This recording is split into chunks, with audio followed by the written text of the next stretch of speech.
Let's go.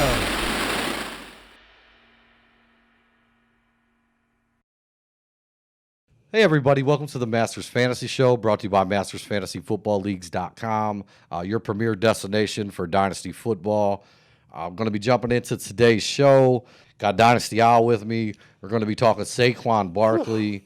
All week, man, I've been saving up some Saquon Barkley trades. You know, a guy that personally, you know, I keep saying the guy's like right on the cliff, man. And one more bad year of production. I mean, I don't think he's a top 5 pick anymore. I keep saying it. Although I will say the other night in a redraft, I got him at pick 8, which I thought was pretty good. I like that. First time I'd seen him slip that far. But right before we jump into today's show, if you could hit the like and subscribe button, come be a part of the Masters family. Over 600 Dynasty Leagues. We've never folded a single one, never intend to. So come build your Dynasty at Masters Fantasy Leagues. Let's jump right into this, though, man. First trade popping up. Got A.J. Brown and a 1 for Saquon Barkley in the 2.6. Your thoughts? Man, so I'm going to start by saying, just start this whole show with, I love Saquon Barkley as much or more than anyone. I mean, to me, I know McCaffrey was phenomenal as well, but there was a time where Saquon Barkley was by far in like a tier of his own to me. When he came out of college, I thought he was the best prospect I'd ever seen, just in terms of size, athleticism, receiving ability, just total package. All that being said, the last couple of years just hasn't been able to stay healthy, and obviously you can't score fantasy points if you're not in the year, not on the field. And I'll just say this again. I put together 5 Saquon Barkley trades like in the last 10 days. A couple years ago. I mean, dude, I wouldn't even see Saquon Barkley. He was basically ungettable. Yeah. If he was on someone's roster, you just couldn't get him. Completely agree. Yeah.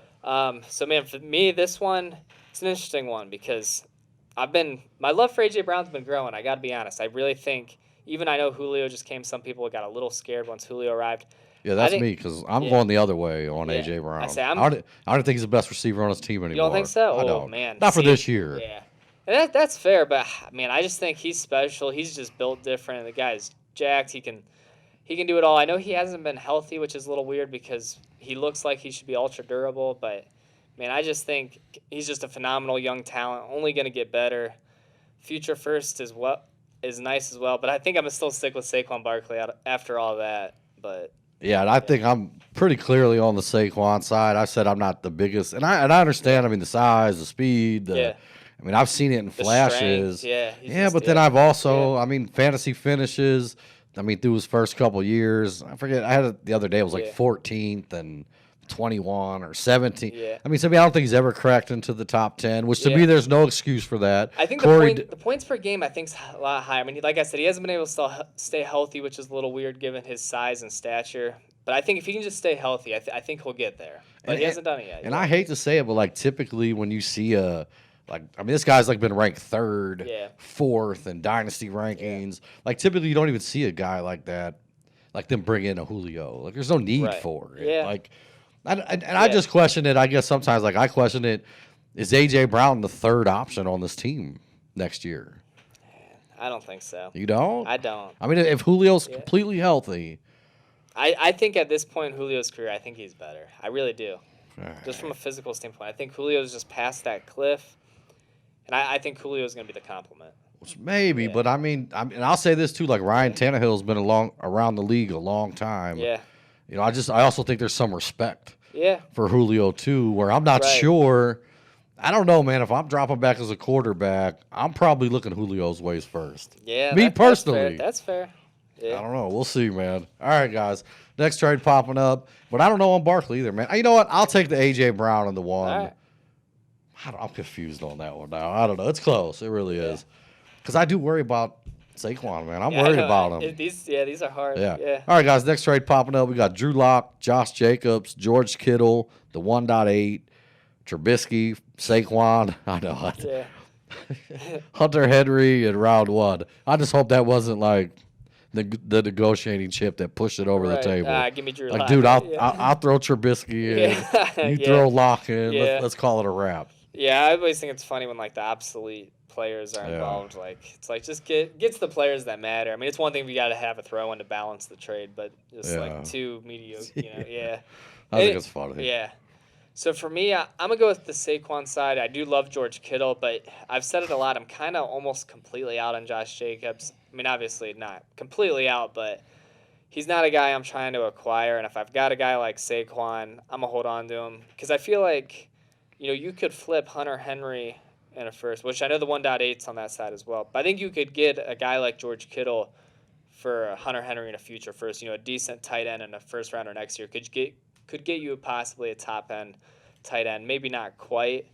But yeah, give me Saquon. I don't want to bring on Josh Jacobs and get rid of a generational prospect. Yeah, I actually think you can get Kittle for that. I think so too, yeah. I think the one, like, especially if it's on like a mediocre team, Right. it'll be harder to get off a guy that's, fully loaded, Yeah. going for the championship to weaken at tight end. Yeah. But I think most middle of the road or, even kind of crappy rosters, first position you're going to look at is probably tight end. Yeah. Can I get rid of Kittle for a first, a decent tight end? I like that. The way I look at it, kind of a wash with the 1.8 and the 1. Although I'd rather have the 1.8 this year, but I could completely change that next year when I see what that is. Yep. So, I mean, give me Saquon over Jacobs and Kittle. I'm with you. Yeah. I keep saying I'm worried about this guy, man. The last 2 years, I mean, anybody that's done a fresh dynasty draft that's drafted him is overpaid grossly. Yeah. So, I mean, I'm definitely concerned. But, dude, if he can go back to that rookie season for a couple years, I don't know, it's going to be amazing. All right, next trade popping up here. We got Saquon Barkley. You can ignore the bottom two trades here. Yeah. Saquon for Laviska, the 1.5 and the 1.7. So let me guess, you like the Saquon I'm side. going Saquon, but what I will say is, I do like Laviska. I also like a lot of the young receivers you can get at 5 and the 7, and some running backs might slip and whatnot. So I do think you can make a case. If you're just looking to build a team for the long run and invest in guys that over time are going to increase in value, I think you could get 3 really nice dynasty receivers there, or a guy like ETN maybe falls to pick 5, or even Javonte Williams. So I think there's logic to that side, but because I'm trying to win every year, I think Saquon Barkley gives you the best chance to do that for the next few. So I'll go Saquon, but over time, the other side could look really nice. Yeah, I'm with you. I think I'd take Saquon, too. I'm trying to put names in here at the 5 and 7. Make it Laviska, Javonte, maybe Javonte and Devontae. Right, yeah, like that. Something like that. Maybe Or Waddle or something. Yeah. And just look at that Saquon side, and I'm just going to hope that he gets back to that rookie season for a couple years. Or you could get Trevor Lawrence, stack him with Laviska, and then, you got it. I don't hate that either, actually. Yeah, right, long term. It could look better 5 years from now, but... Nice trade, though, if you're rebuilding. Yeah. I guess another thing that scares me, too, is, like Waddle, Devontae Smith. I mean, all those guys sound good in theory right now. Yeah. But, I mean, every year there's busts, too. Right. So, I mean, if Ruggs one or two of them bust, yeah, it kind of could swing the whole thing on that trade. Here's an interesting Saquon trade. Yep. I've got Saquon Barkley, the 1.9, 2.9, and 3.9 for DK Metcalf and the 1.4. Your thoughts? So I'm gonna change it up and finally not say Saquon for once. I figured. We've talked about DK being special, and I still would rather have Saquon straight up over DK. But you get DK, you get a top 4 pick, which we've talked, especially on that 1.1 show we did a little bit ago. Yep. I mean, we love 4 players in this draft, so if you could get DK, and we pencil in ETN at the 1.4, who knows if he'd be your guy there, but DK... Or if he'd be there. Right, exactly, yeah, but then that means one of the other guys. So, either way, right. Yeah, for me, worst case scenario, I wind up with ETN, which I don't mind at all. I think ETN could really, be the next Alvin Kamara type fantasy back. So, yeah, I mean, if you got DK and, pretend it's Kamara for Saquon, yeah, that sounds real nice. So, I'll do that one because I believe in DK that much, and the pick 4 this year I love. I think I'm with you. Yeah. I think the only way I wouldn't be is if that was 1.5. And beyond, that's right at our cutoff. I'd probably agree. Yeah, 1.4 is special to me. 1.5 is. Although and the only thing I'll say is when I look at the Saquon side and try to think of best case scenario for the 1.9, if I say Saquon and Trevor Lawrence, I don't hate it as bad. I agree. If he slips to 9, and that's an interesting. We'll do that on the trip, but I'm going back and looking at some of the Joe Burrow drafts, and dude, I was going to make an offer for Joe Burrow and offer a second and a third, and I think, I was offering something quite a bit, man. I think it was even a late first. And then for some reason, I wanted to go back and look at last year's league to see what he had paid for Burrow. Man, guy drafted him the 2.8. Yeah. And then it made me like not Yeah. want. So I just started thinking like, I mean, is there any shot Lawrence like does fall to the 1.12 or? I think it's possible in some leagues. It's crazy, but Yeah, yeah. because I have some leagues where I have the 7 and the 12, and I've thought about drafting them at 7, but then I keep thinking, Right. well, maybe I just. Yeah, I know I it's don't it's know. tough, That's a especially in our tough one. 1 QB leagues. You know, it's hard. Right. All right. Now this one, we're going to completely throw him off. Everything he said about every trade we've looked at currently is all wrapped up in this one trade. Yeah. Whew. Interesting trade here, man. We got Anthony Miller, Cortland Sutton, Darren Waller, the 1.1 and the 1.4 for Saquon, DK, and Gesicki. Floor's all yours, man. What are you doing with this one? This is an insane block. It is. And even like Darren Waller, he throws like a completely different wrench in it too. But man, Yeah. These are the days I love being a commish, man. Like log it's fun. on. Yeah, stuff I'm like going this is through fun. some of these trades. Yeah. I'm like, man, yeah. blockbuster guys.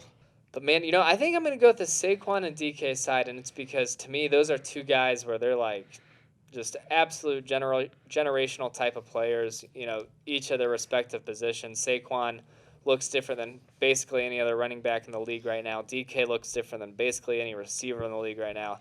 Give me those two guys where, to me, I look at them like these guys are real. The 1.1 and 1.4, we love them, but they're not real yet. Yeah. But that being said, I love those top 4 picks this year. So Yeah, that's close. And just to put you on the spot, like just flat out, I think you'd take Metcalf over Chase right now. I think so. Yeah, Just I do. close. Right. But it's All very close. Yeah. Yeah. Yeah, I think I'm with you. Yeah, I mean, we just don't. I just had to see what the 1 and the 4 are actually going to do. Right. And like you said, both these guys do seem to be built a little just differently than the rest of the guys. Having said that, I think there are a couple things that would change my mind, but it wouldn't be till the season started. I mean, if out the gate, Jamar Chase starts looking like Justin Jefferson last year. Yeah. I mean, or even Pitts, too, starts looking like a young Kelsey. Be interesting to see. All right, guys, that's going to wrap up this edition on Saquon Barkley trades that we've seen this week. Hopefully enjoyed the episode. I'm going to be doing all the guys coming up. I got some Christian McCaffrey trades piling up. I just didn't have quite enough to do this week. As always, man, thanks for watching. If you could, hit the like and subscribe button. Any last words, Dynasty Owl? Thanks for listening, guys. Thanks for listening, guys.